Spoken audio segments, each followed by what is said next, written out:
மெய்யன்பர்களே வணக்கம். அருணகிரியாரின் கந்தர் அலங்கார பாடல்களை நாம் ஒவ்வொன்றாக அனுபவம் செய்து வருகின்றோம். அந்த வகையிலே இன்று 57வது பாடலின் விளக்கத்தை அனுபவம் செய்ய இறையருள் கூட்டியுள்ளது. அருணகிரியார் எவ்வாறு இந்த அலங்கார மாலையை இறைவனுக்கு சூட்டுகிறார், இந்த 57வது மலரை எடுத்து அந்த அலங்காரத்தை எப்படி சேர்க்கிறார் என்று பார்க்கலாம் வாருங்கள்.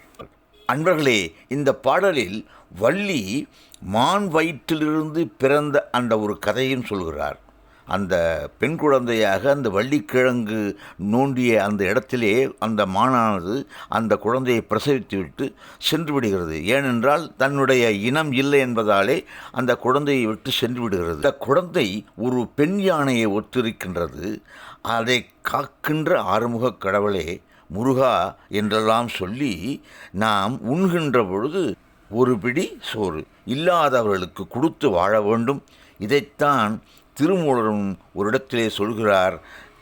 உண்ணும்பொழுது ஒரு கைப்பிடி என்று பாடுவார். இப்படி அடுத்தவருக்கு கொடுத்து உண்பதால் இறைவனிடம் கருணை நாம் பெறுவது நிச்சயம். அதாவது இந்த உயிர்கள் இறைவனின் சொத்து அல்லவா? தன்னுடைய சொத்தை இறைவன் தானே காக்க வேண்டும். அந்த தொழிலை ஒரு பக்தன் எடுத்துக்கொள்கிறான், இல்லாதவர்களுக்கு கொடுக்கின்றான், வயிற்றுப்பிணியை போக்குகின்றான். வயிற்று பசியை அடுத்தவருக்கு நாம் போக்குகின்ற பொழுது இறைவன் மனம் மிகவும் குளிர்கிறது. ஏனென்றால் தன் வேலையை இறைவனுடைய வேலையை இந்த பக்தன் எடுத்து செய்கின்றானே என்று அவன் மீது கருணை மழை பொழிவான். கந்தர் அலங்காரம் பாடல் 57. பொறு பிடியும் களிரும் விளையாடும் புனச்சிறுமான் தருபிடி காவல் சண்முகவா என சாற்றி நித்தம் இரு பிடி சோறு கொண்டு இட்டு உண்டு இருவினையோம் இறந்தால் ஒரு பிடி சாம்பரம் காணாது மாய உடம்பு இதுவே என்று பாடுகிறார் அருணகிரிநாதர். நாம் இப்படி வாழ்வதனாலே நமக்கு என்ன பயன்?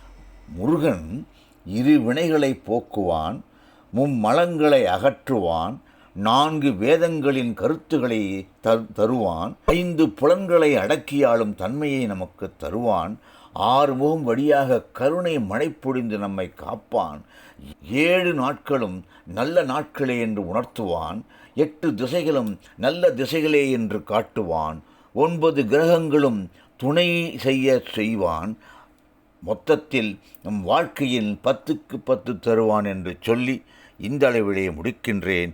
நன்றி, வணக்கம். வெற்றிவேல் முருகா.